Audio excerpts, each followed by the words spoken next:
Hi everyone. Sunday morning, still, just 11:20. If I look like death warmed up, it's because I feel like death warmed up. This back is crippling me. Anyhow, I'm not going to let it get down, and I'm going to continue to come and make videos and keep on my toes and keep certain other people on their toes. So I'm going to do a brief react to Life by Jen.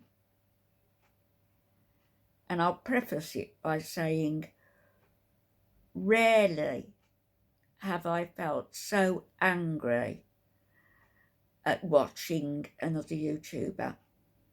Rarely. Life by Jen, she really does take the biscuit and the award for being the most delusional, narcissistic, arrogant, self-centered madam I've yet to encounter.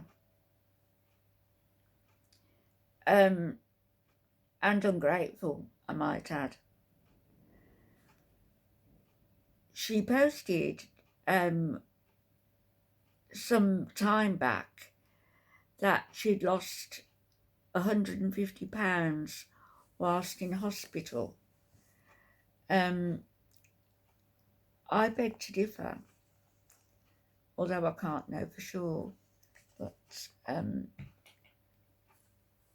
she looks to me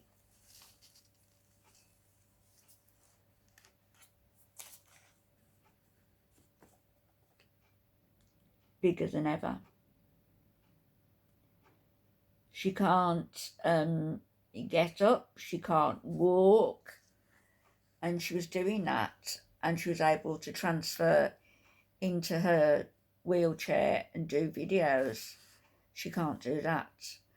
So she's struggling now, and everything's gone pear-shaped. I'm gonna let you listen to a little bit of the video.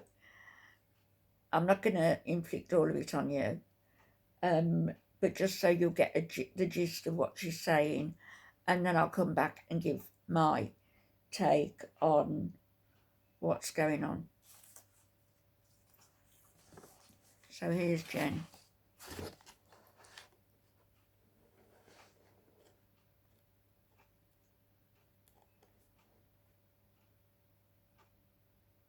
Go.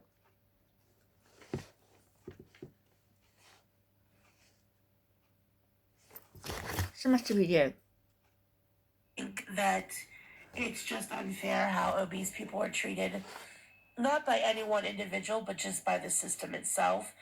And I believe that, I'll just tell you now that I believe that when I was sent to this facility, I believe that it was in the intention of the facility and the insurance company that I was going to become a long-term care patient, and I was probably never going to come home. That's why I was sent there to begin with. I don't believe it was to actually get physical therapy. So there was a conspiracy against her. Next couple days, I'll make another part of this video. Moving forward, I want to start making videos. I'm going to start home PT again. That was at the end of her video, actually. I should have been more organised. Or is still hitting. Last weekend it was close to 80 degrees here, and then today we had an inch of snow, and this weekend we're supposed to have 3 to 6 inches of snow. Tell me. So it's crazy March weather, and anybody else who can make the weather forecast sound patronising. Gene and I are going to celebrate Christmas actually this weekend. We had agreed when I was in the hospital. That was last weekend. Oh, excuse me. That when I came home, the first big snowfall, hopefully there would have been one, we would celebrate Christmas. So Jean hung up some Celebrate Christmas Christmas. decorations. We're going to decorate the tree tonight, and we were listening to Christmas music today. You won't be decorating it, do you? You can't stand up. So Friday night evening is our Christmas Eve, and Saturday will be Christmas Day for me. It's really weird Oh, it's going to be how when such you're in a fun. hospital or a rehab facility, how time kind of stands still. Even though I did celebrate at the rehab facility, Jean decorated my room for Christmas. We had lights. Yes. It was very You did. pretty. And you were told not to do I'll that. try to insert some pictures You were here while told I'm talking, specifically not to do that. I even decorated for Halloween.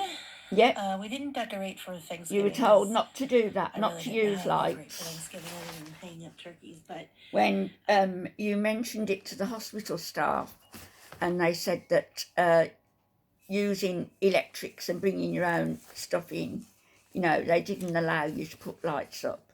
But of course, Jen being Jen, she decided just to go, you know, the whole measure and decorate and to hell with them. And if they caused a fire in the building, well, there you go. I've written some notes, and I'm going to get to a part of the video that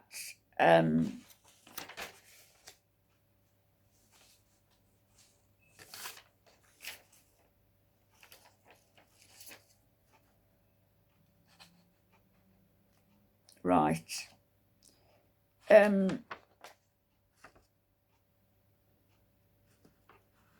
I've put some timestamps somewhere. Excuse me, one sec.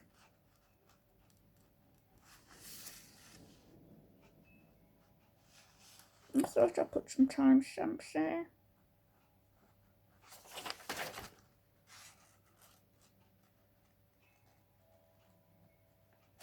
Okay. I haven't, so I'll just tell you what my thoughts are. She had 2 months in the hospital. She'd been 2 months in hospital when they were looking for a facility to move her to. A lot of the facilities, you know, they were just saying no, they couldn't cope with anybody at that weight. And the one that she eventually went to was one that had previously said that no, they couldn't take her, but subsequently changed their mind, and she did go there.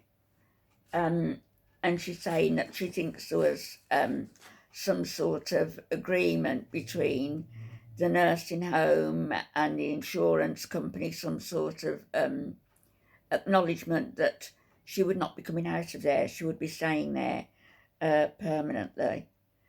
And frankly, you know, if she didn't have somebody to look after her at home, she probably would need to be in one of those places.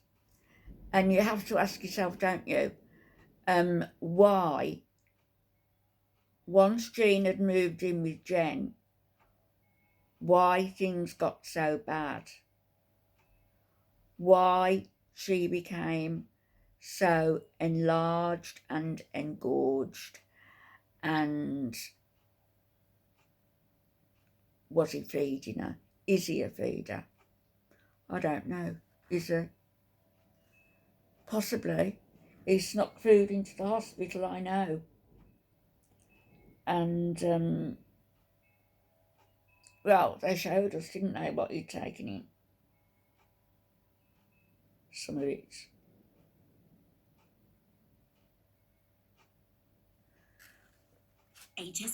I'm trying to find a part with Jenny that's going to be of interest to you, because most of this video is Jen just mumbling on about the weather, about the nursing facility, moaning about, in a roundabout way, moaning about the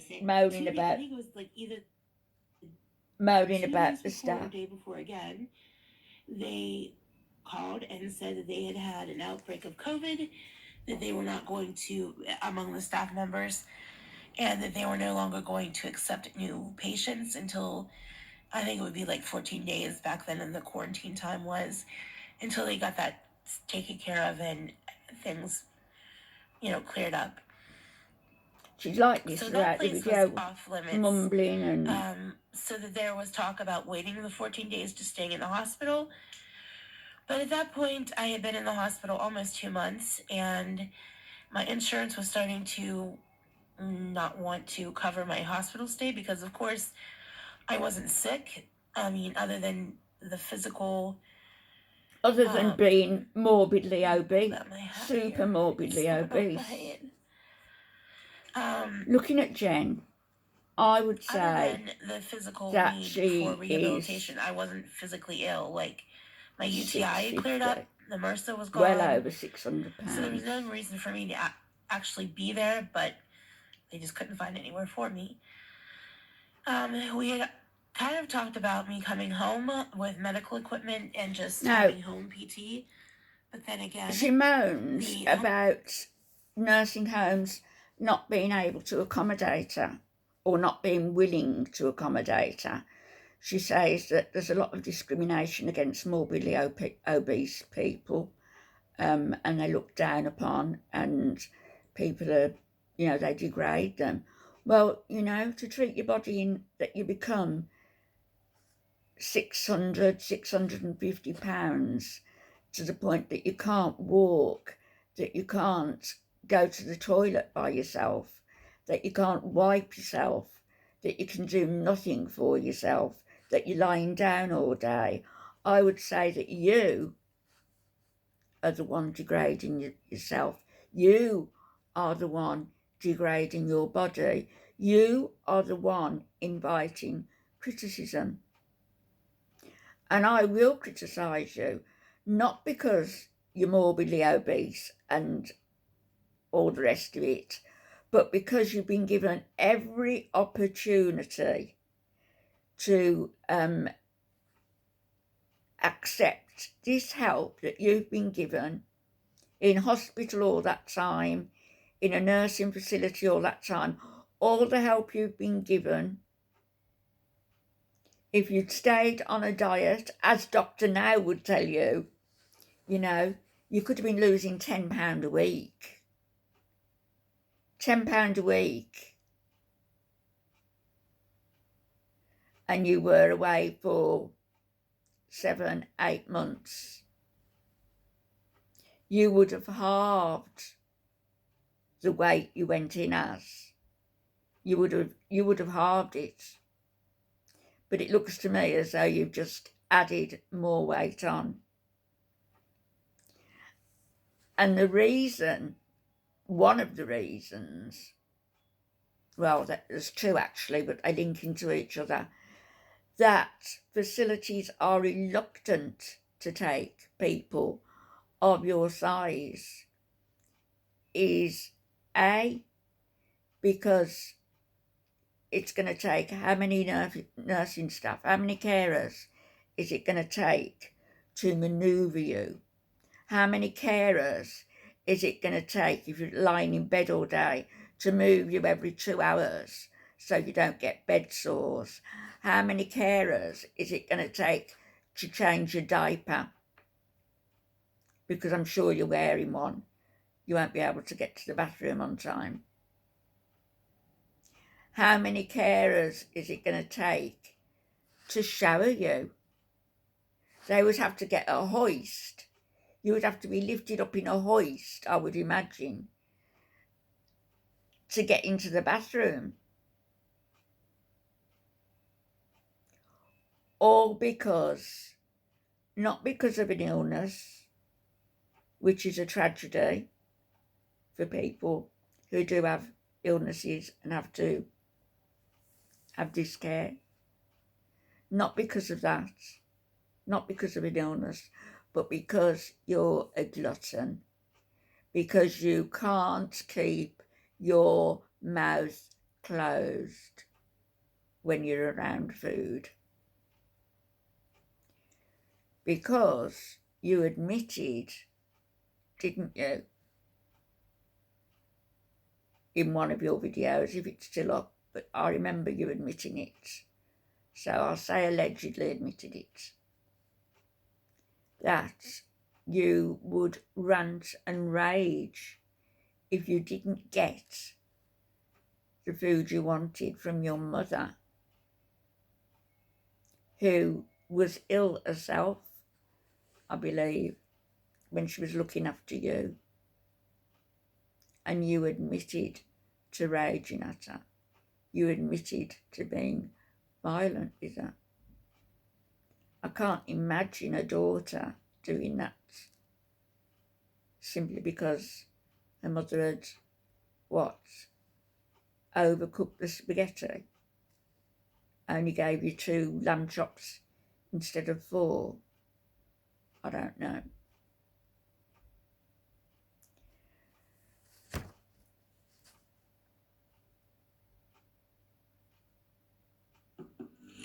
Oh, she's got so many adverts on this. It's a 29-minute video. I did order DoorDash a couple times. She did order DoorDash a couple of times. Oh my goodness, where's he gone? The one time I was craving avocado so bad, I had Jean bring me an avocado because I thought I was going to go insane if I didn't have an avocado. She ordered DoorDash once I was there, a couple of times. It took 2 weeks before they even started PT on me. Try half a dozen. To begin with. I'm not sure why it took so long to start. Oh, God, that's awful.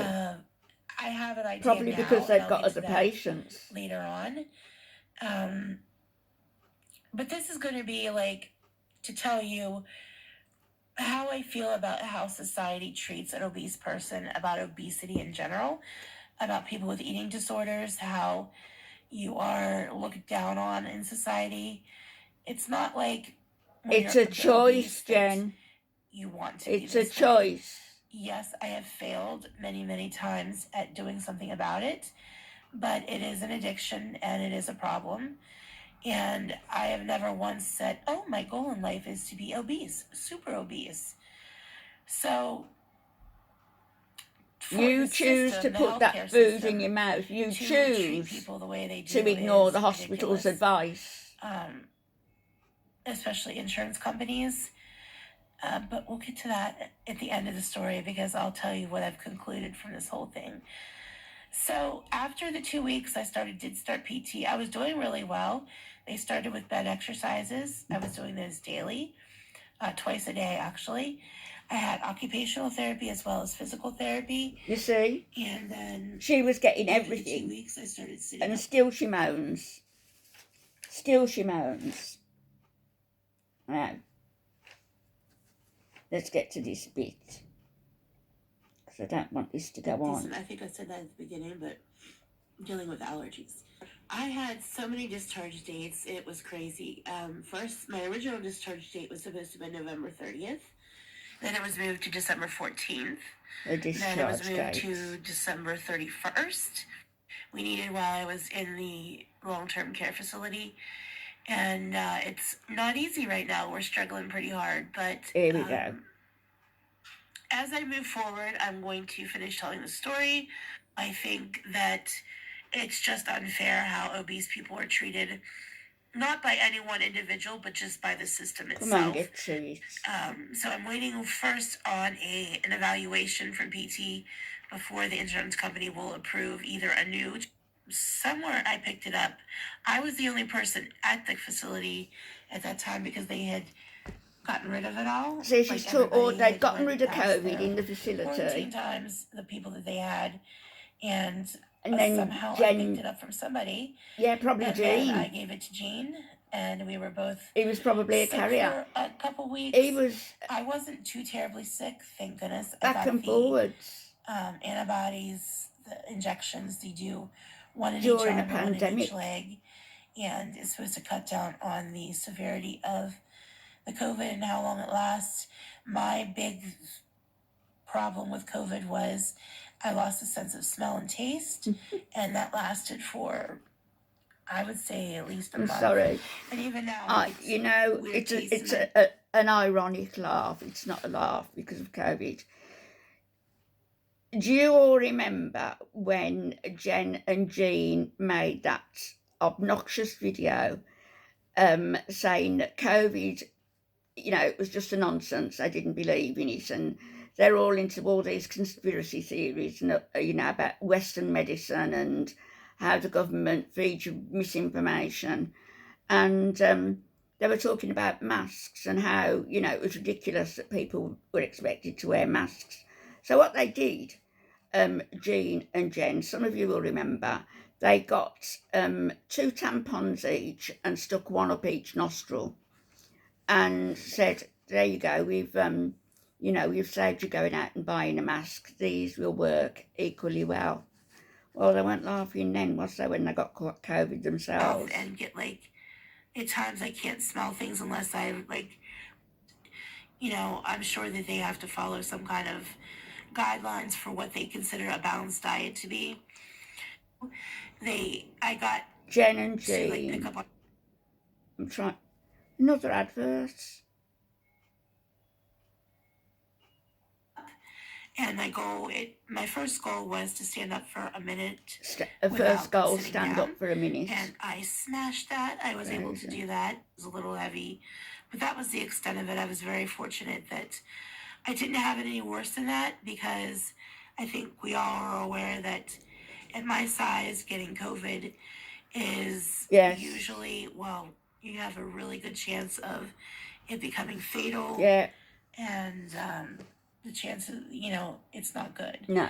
The nurse practitioner told me when she was telling me about my course of treatment when I was diagnosed, she said that I could take a turn for the worst. It could get worse very quickly, and that I should be prepared for that. I don't believe the nurse would have said that, not for a minute. They would have. Thankful that it didn't.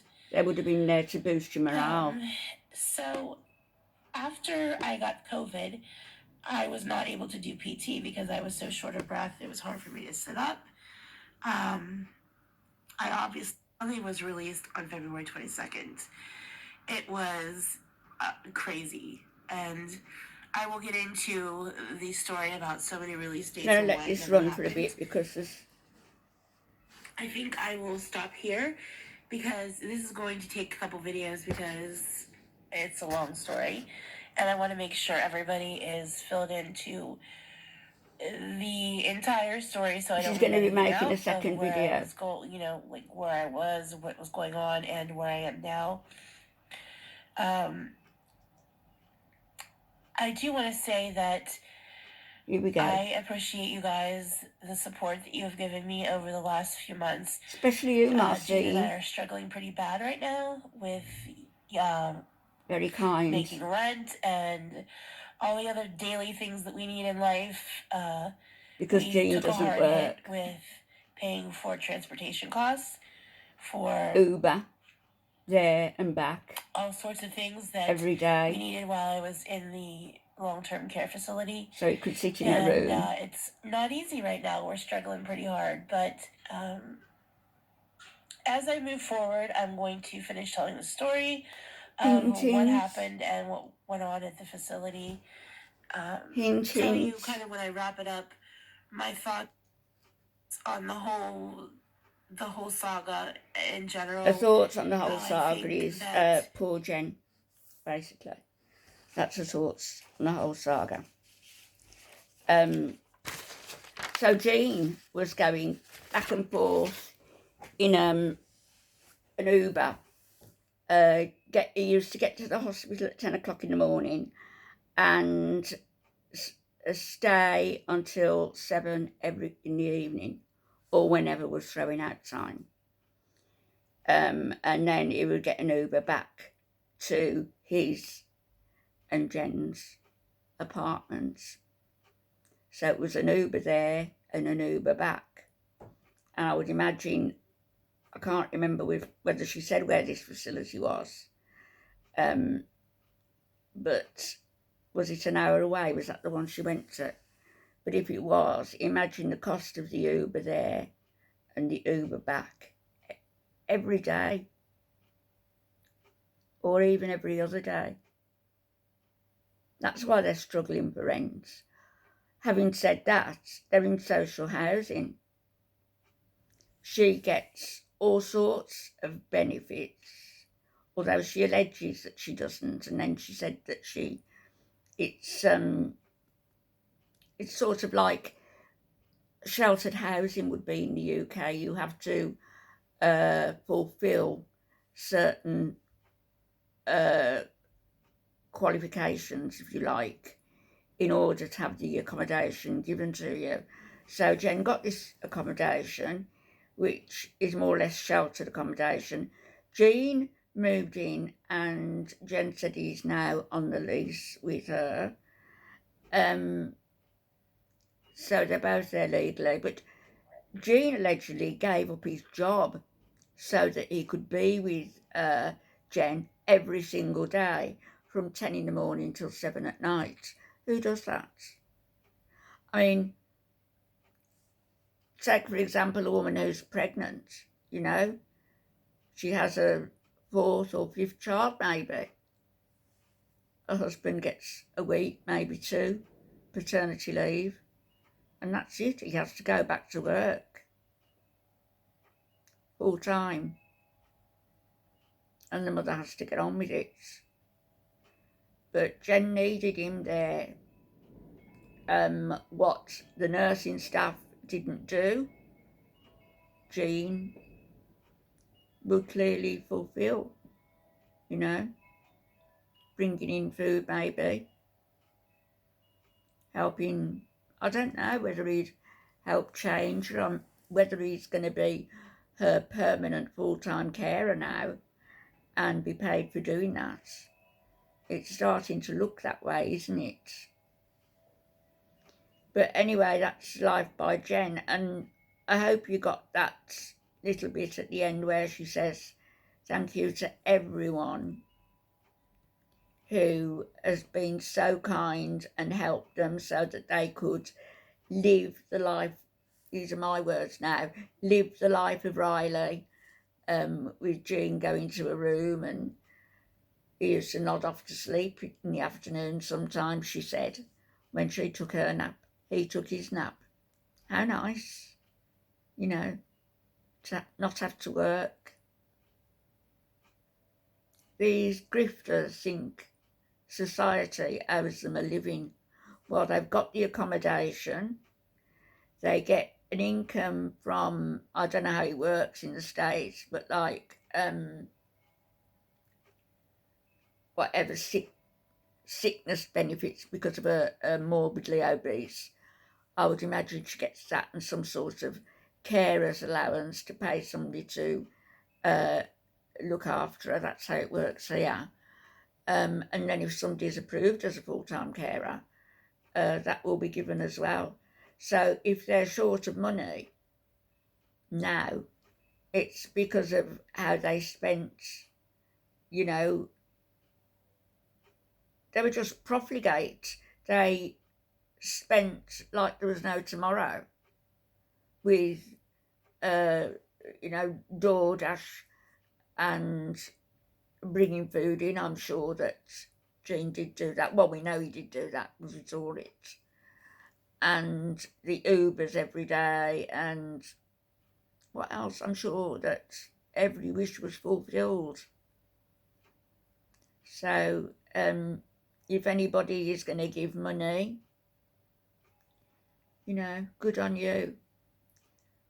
I'll insert here that a good cause to give money to at the moment would be to help the people of the Ukraine. It's heartbreaking over there, you know, husbands leaving their wives at the border, have left their wives at the border, or seen them on the train and gone back to fight, and that not knowing whether they'll ever see their family again. Real men. And very brave women. They're all very brave, very courageous, and I just wish the war would end. Okie doke. I'll be back. Speak to you later. Bye bye.